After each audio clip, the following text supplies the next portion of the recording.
Ito ang San Felipe, Zambales, kung saan matatagpuan ang Samba Beach Resort na ating pinuntahan noong nakaraang buwan lamang. At ito ang ating unang video bilang isang travel vlogger na in-upload natin sa YouTube channel natin na Papa Jepoy TV. Ginawa ko ang travel vlog na ito dahil sa suggestion ni Sir Amante ng Graceville ng Minuyan. At syempre wala namang siguro mawawala kung ating susubukan.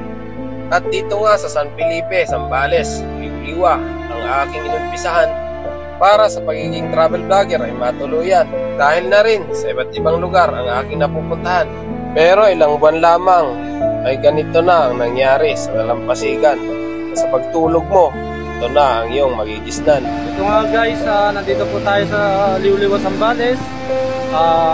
Ito na po ang kaganapan natin dito guys. Sobrang gibana. Sobrang lapit na ng dagat. Singkalat na rin mga gamit ko guys. Talagang hindi na may salba sa sobrang dami na talaga. Sobrang dami na ng alon na para-parating oh. Kinuha yung mga panlupa oh.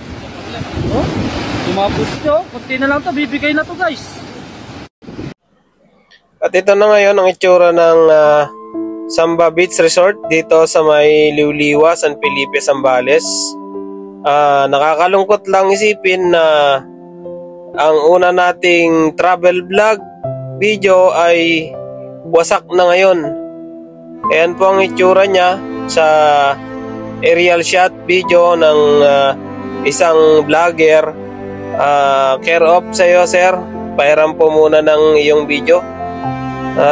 Dahil inspirasyon ko ang lugar na ito dahil dito ko unang ginawa ang pagiging travel vlogger.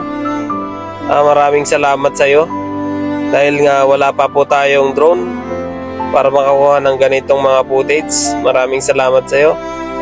Advance thank you. At shout out nga po pala sa management ng Samba Beach Resort. Hangad ko po at pinagdadasal ko po ang inyong agarang pagbangon at maitayo muli ang Samba Beach Resort, madam. At sa lahat ng may resort sa El Samba at sa buong Liwliwa po. At sana po sa susunod na summer ay makakabalik po kaming lahat dyan ng maayos na po ang inyong mga resort. Mga bossing ko dyan sa Liwliwa, Zambales. God bless you po.